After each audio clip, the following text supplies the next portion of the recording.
We're not asking, Jade. We're telling you. My father's voice didn't even waver. He set his fork down on the linen tablecloth like he was closing a business deal, not evicting his own daughter from her bedroom. You're single, my mother added, not looking up from her salad. You don't need the master suite. Caleb and Ashley need the space. She's pregnant, for God's sake. You can take the basement. I sat there, my hand frozen halfway to my water glass. The basement. The unfinished, damp concrete box under my own house. The house I bought. The house I pay the mortgage on. He's your brother, my father said, his eyes hard. He saved your life from Marco. You owe him your comfort. You owe him everything. I looked across the table at Caleb. He was smirking, already mentally measuring my room for his gaming setup. Done, I said quietly. They thought I was agreeing. They didn't know I was already planning the war. Before I tell you what I found on the security cameras that changed everything, drop a comment telling me, what is the most unreasonable thing a family member has ever demanded of you? I'm reading every single one. I walked out of that dining room without saying another word to any of them. I didn't slam the door. I didn't scream. I just walked out into the biting Chicago wind, got into my car and sat there while the engine idled, watching my breath fog up the windshield. I'm Jade, 29 years old. I restore 17th century oil paintings for a living. My entire career is built on patience, precision, and the ability to see things that other people miss. I spend my days removing centuries of varnish and grime to reveal the truth underneath. I am trusted with assets worth more than my parents' entire lifetime earnings. But in that house, I wasn't a professional. I wasn't a homeowner. I was just the debtor. Started 10 years ago. The Marco incident. That's what we called it. The night Caleb came home with a shattered leg and a story that would become the foundation of our family mythology. He said he took a beating to save me from a local thug named Marco. He said he stepped in when I was cornered. He said he was the shield. I didn't remember it that way. I remembered a confused blur, a text from Caleb telling me to meet him and then running for my life. But my memory was fuzzy with panic and his leg was broken in 3 places. The cast was real. The limp was real. And my parents decided the story was real too. They looked at his cast, then at me, and they forged a chain right there in the hospital room. It is a specific kind of psychological prison, the prison of the blood debt. They didn't just ask for gratitude, they demanded a life sentence. For a decade they weaponized that night. Every time I achieved something, a scholarship, a promotion, a high-profile client, my mother would sigh and say, "It's a shame Caleb can't do that. His leg, you know. He gave up his football scholarship for you." It was a masterclass in conditioning. They taught me that my success was actually theft. If I won, it was only because Caleb had sacrificed his ability to run. They conditioned me to believe that my very existence was a burden I had to pay off in installments. So I paid. I paid with my autonomy. I paid with my silence. I paid his rent when he couldn't find work, because his leg hurt. I bought this house, this beautiful historic Victorian in Chicago, thinking it would finally be enough. I thought if I provided the perfect venue for their family gatherings, if I gave them a place to shine, the debt would finally be settled. But debt collectors like my parents don't want the balance paid off. They want the interest payments to last forever. They wanted the house, the master suite, the dignity, everything. I gripped the steering wheel until my knuckles turned white. 10 years ago I was a scared little girl who believed she was a burden. But tonight, sitting in the dark, I wasn't scared. I was an archivist. I knew how to look for cracks in a masterpiece. And I knew that under the varnish of Caleb's heroism, there was something rotting. They thought they had broken me into submission. They didn't realize that when you push someone into the basement, they stop caring about burning the house down. I put the car in drive. I wasn't going to the basement. I was going to find out exactly what happened 10 years ago. Because I was done paying for a lie. 3 days later, I came home to a crime scene. I had been in New York evaluating a collection for a client, breathing air that didn't smell like obligation. I drove straight from O'Hare to my house, desperate for the silence of my studio. My sanctuary. The climate-controlled, dust-free zone where I kept the world out. I put my key in the lock. It didn't turn. I jiggled it, pulled it back, tried again. Nothing.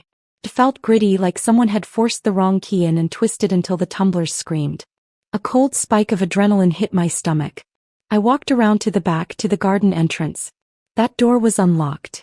Wide open, actually swinging gently in the winter draft. The smell hit me before I crossed the threshold.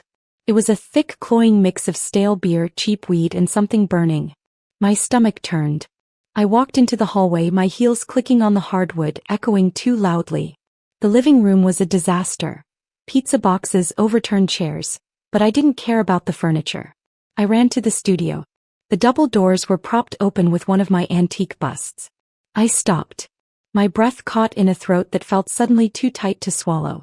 My studio was surgical. White walls, air purifiers humming, tools aligned in perfect rows. Now it looked like a fraternity house after a bender. There were red plastic cups on my drafting table. Ash on the floor. And there, sitting in my ergonomic chair, feet up on my workbench, was Caleb. He was holding a beer, surrounded by 3 friends I didn't recognize. They looked up, glassy-eyed and sluggish. Jade. Caleb slurred, grinning like he hadn't just broken into my house. You're back early. We were just christening the place. Breaking in the vibes. I didn't look at him. My eyes were locked on the easel in the center of the room. It held a 17th-century Dutch landscape I had been restoring for 6 months. It belonged to Arthur Sterling, a man whose net worth had its own zip code. It was a masterpiece of light and shadow, valued at $250,000. And it was ruined. A jagged tear ran right through the center of the canvas, slashing through the painted sky like a wound. A beer bottle sat on the floor beneath it, the neck broken. I walked over to it.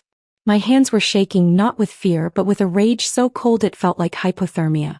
I touched the air in front of the canvas, afraid to even graze the damage. Oops, Caleb said from behind me. He didn't sound sorry. He sounded bored. Yeah, Mike got a little clumsy with the bottle opener. It's just an old painting, Jade. Relax. I'll buy you some duct tape. Duct tape, I repeated. My voice sounded strange, detached. We were celebrating, he said, standing up and swaying slightly. Celebrating life. You know, since you were being such a bitch about the basement, I thought I'd remind you who the real man of the house is. Mom and Dad said I could use the space. I looked at him. Really looked at him. I saw the entitlement etched into his face. The smugness of a man who has never paid for a mistake in his entire life because his parents always picked up the tab. He thought this was a power move. He thought he was putting me in my place. He didn't realize he had just handed me the weapon that would end him. I didn't scream. I didn't throw them out. I simply turned around, walked out of the studio and went straight to my car. I needed my laptop. And I needed to see exactly what the security cameras had recorded before he found them. The war wasn't coming. It was here. I drove 3 blocks away and parked under the yellow glare of a street lamp. I didn't cry. I didn't call the police. Not yet. I had something more important to do. I opened my laptop. The screen glowed in the dark car, a portal to the truth I had been denied for a decade. My security system is cloud-based, motion-activated, and unforgiving. Captures everything in high-definition audio and video. I didn't need to run complex algorithms or guess passcodes. I just logged in and clicked the file timestamped 2 hours ago. The video filled the screen. It was like watching a nature documentary about parasites. I watched Caleb strut through my living room, kicking off his muddy boots on my white rug. I watched his friends raid my liquor cabinet, pulling out bottles I had been saving for special occasions. I watched them enter the studio. I fast-forwarded. I needed to see the moment the painting died. There it was. 8:14 in the evening. Caleb was swinging a bottle of beer around, miming a golf swing. He lost his grip.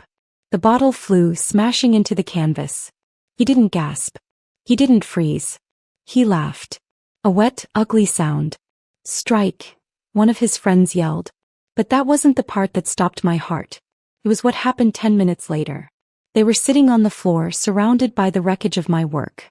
They were drunk, loose-lipped, and feeling invincible. One of his friends, a guy named Mike, pointed at the slashed painting. Jade's gonna kill you, man.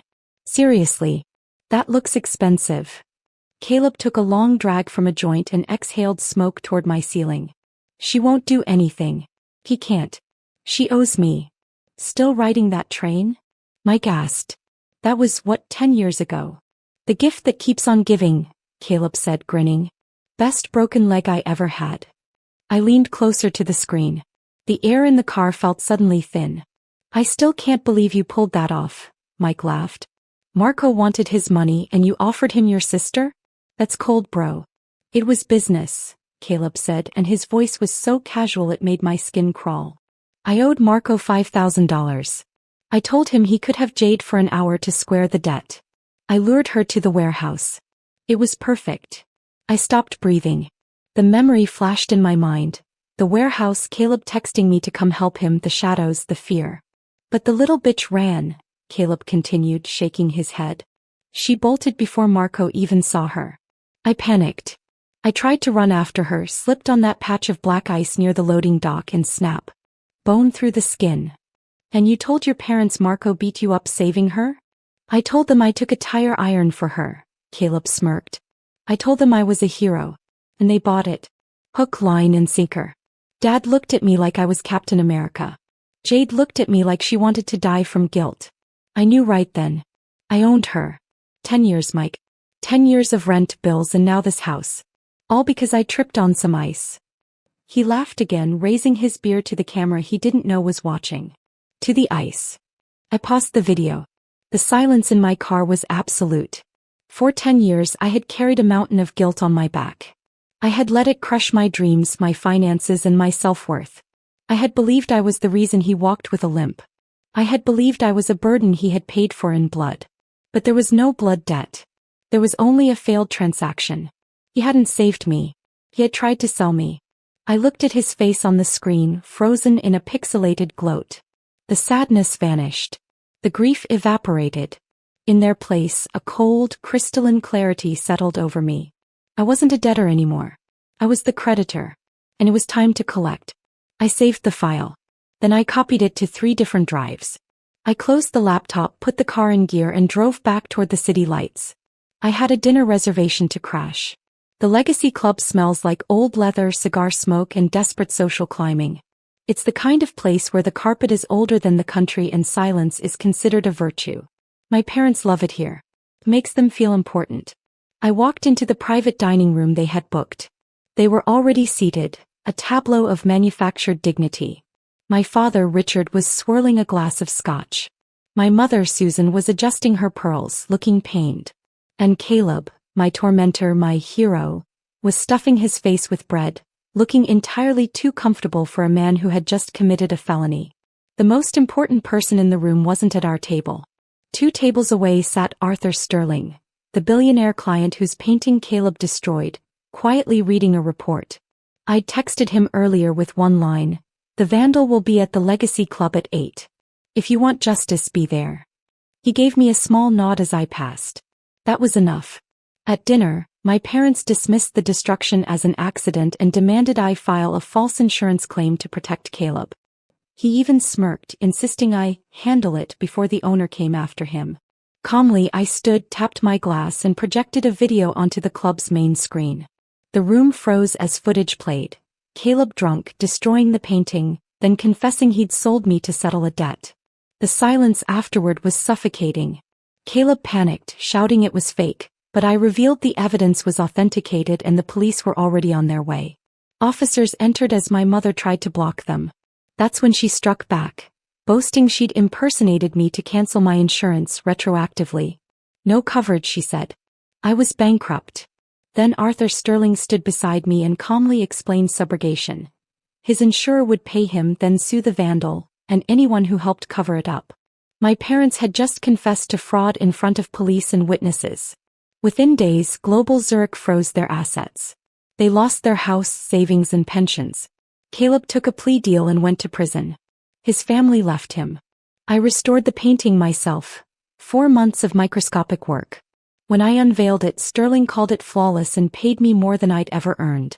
That night, I upgraded my home security, deleted my mother as my emergency contact, and poured myself a glass of wine in a silence I'd earned. They called me the villain. Maybe I am. But I sleep peacefully in a life that finally belongs to me. Finally belongs to me. Finally belongs to me. Finally belongs to me. Finally belongs to me. Finally belongs to me. Finally belongs to me. Finally belongs to me. Finally belongs to me.